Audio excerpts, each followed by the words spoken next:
Hello and welcome to Project Home DIY. My name is Christine Gloat, the owner and founder and designer of Project Home Boxes. Thanks for joining us this month where we get to get boxed and beautiful. So we're creating a centerpiece with floral. Cool thing about the floral is you can poke in pieces of floral that you have, different holiday or decor things that match your own home. So that's really fun to be able to do that. And also be able to customize the color of the wood. So that's really fun. My favorite part about Project Home is you get to make it your very own. And it's not just something you found on the shelf. It's something that you made. So be proud of that. So we're going to get started this month with this project. And very first thing I'm going to do is set your foam and the floral to the side. The brackets will be very last. Separate out your hardware. Your black screws are going to be the only screws only used to attach the black metal pieces, again at the very end. So set those to the side.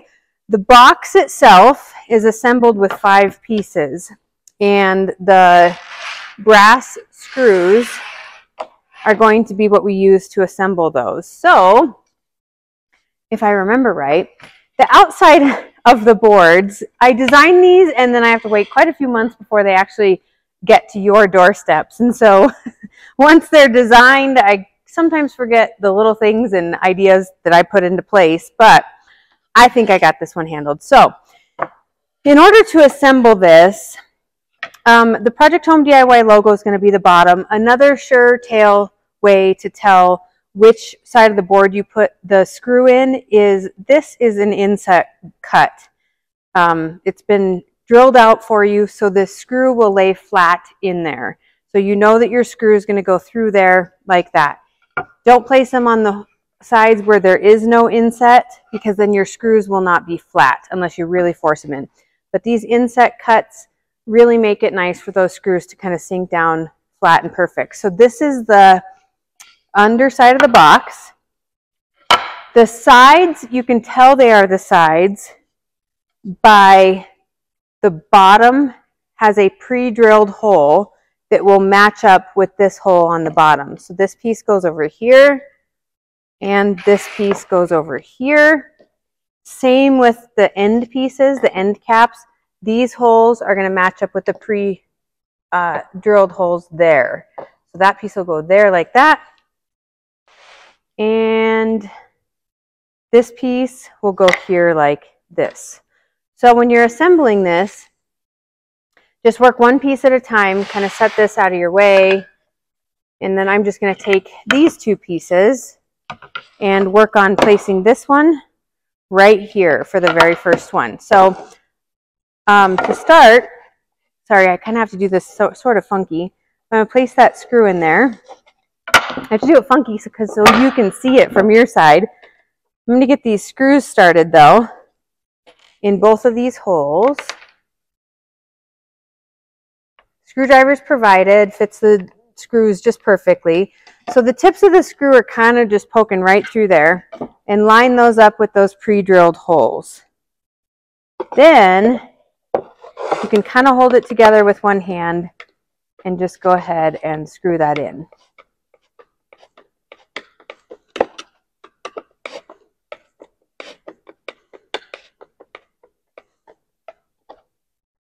Make them nice and tight so that's sunk in. And then you can do the next one. If you have a drill, you can use a drill, much faster.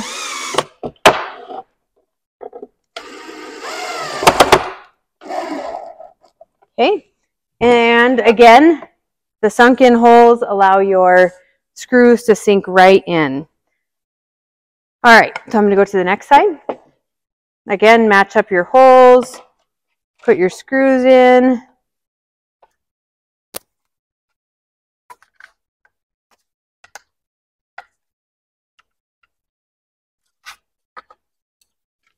I don't want, well, yes, I do. Yes, I do. And I just put that other side on wrong. Oops. So the outside of the box should have the inset drill marks and 2 holes. And those 2 holes are pre-drilled for the black bracket screws. The pre-drilling of the screws really helps you out when you are having to hand screw these in. It also prevents your wood from getting from cracking when a screw goes into it. So it is important to pre-drill when you're assembling wood pieces like this because they can crack.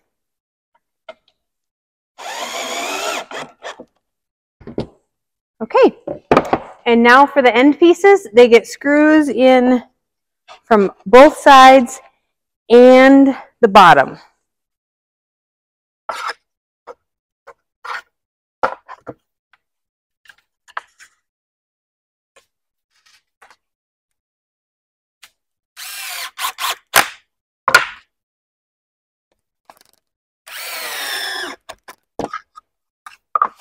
Okay, and I did notice these do fit pretty tight when placing them in there. But once you sink in the screws in the sides, those sides will come together and be just fine. Just make sure they're lined up.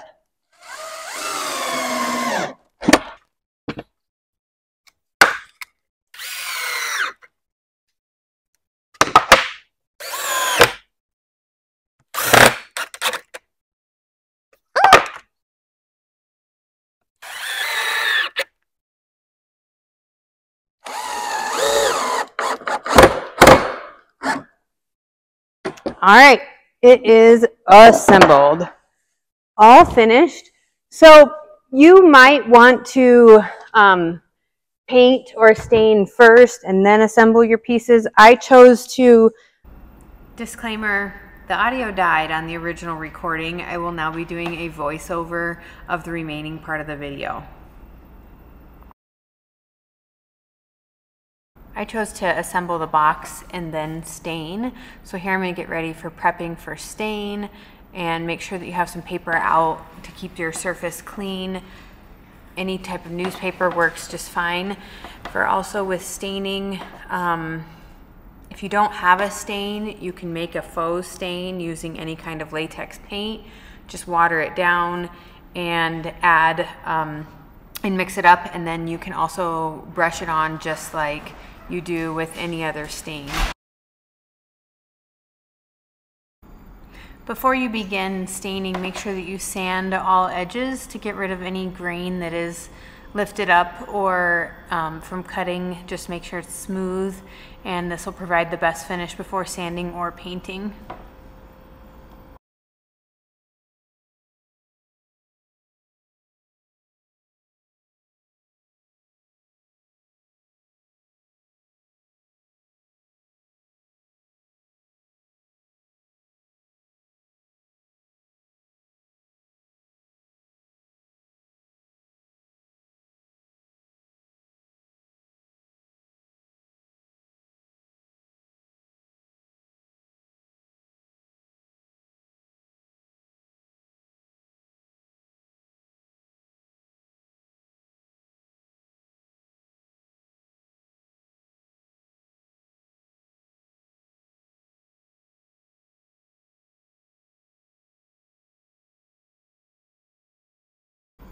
I like to make sure I'm going to wear gloves before I do anything with staining because it is messy and it's oil based, so it does take a paint thinner or gasoline or something yucky substance to get it off your hands.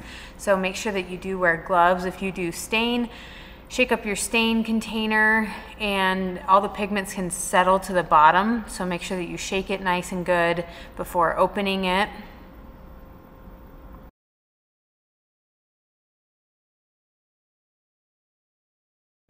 Staining itself is super simple. All you need is an extra rag. I like to use just washcloths, old washcloths. Cut them up. Here you just dip it into the stain can and wipe it on. You can see that when you wipe it on at very first, the rag is a little wet, so kind of wipe it on in one big place and then go back to that wet area. See, it just goes a long way.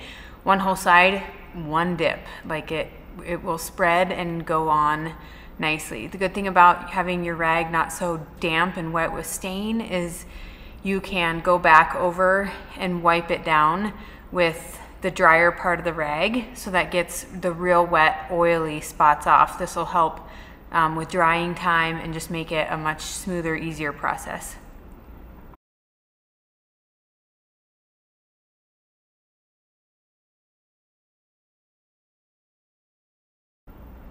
Okay, so you can see here, this is the stain rag that's been used, and now that we're all done with it, it's going to be put away, but do not ever store these stain rags in like mason jars or any concealed container. They need to be laid out flat and dried.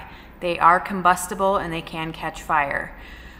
Here we're just going to wipe it down with a dry rag. No stain on it, just wiping it, getting extra spots of oil-based stain off of the area so it will dry quicker.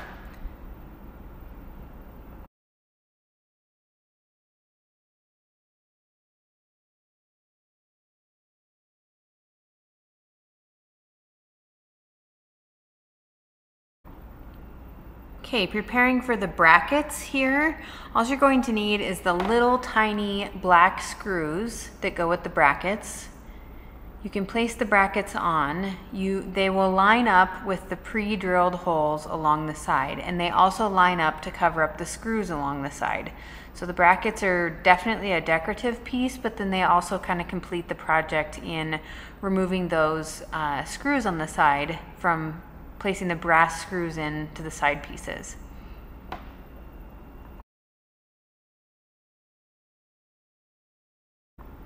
So just using the screwdriver provided, go ahead and screw in all 4 screws on each side.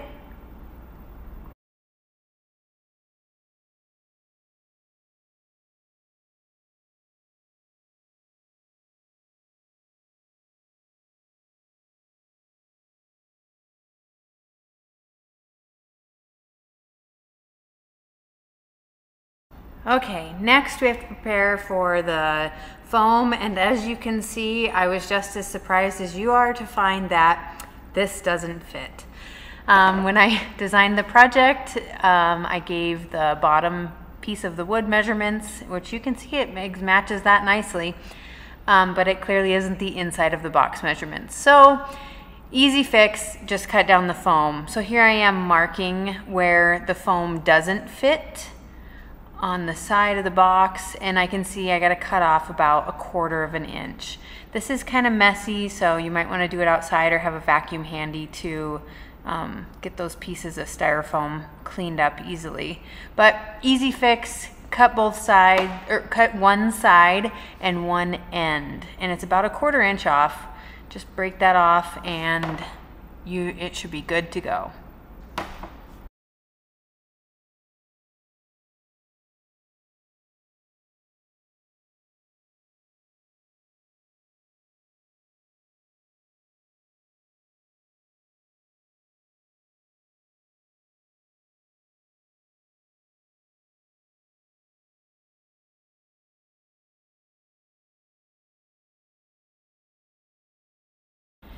Okay, once the foam is in, I like to lay out each piece of the floral. So separate it out so you know what you have to work with. And I'm not a super great floral designer, but I do know I like to keep things proportionate, and kind of what I do on one side, I'm going to do on the other side. So here I zigzag the larger flowers from one side to the other with the 4 large flowers, and then these smaller ones with the white tips, just poke those in to the right or left of the flower, whichever you prefer. So see, they each kind of go on the same side of the flower. It'll just keep it nice and symmetrical. Here's the eucalyptus, kind of 2 on each flower side.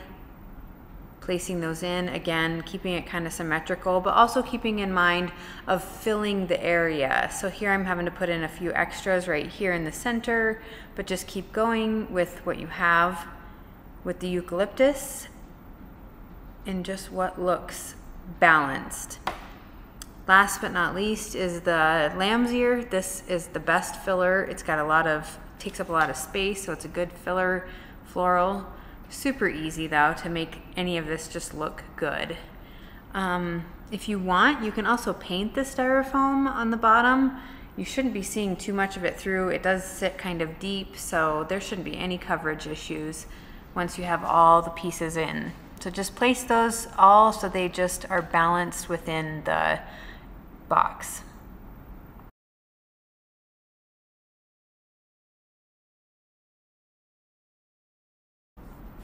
So that's about it here with the Boxed and Beautiful project. We hope you enjoyed it. Sorry this was kind of weird with a voiceover since we lost our audio, but I'm glad to be able to make it work for you. So enjoy your August Boxed and Beautiful kit. Can't wait to see your creations in the VIP group on Facebook. Make sure to join us there.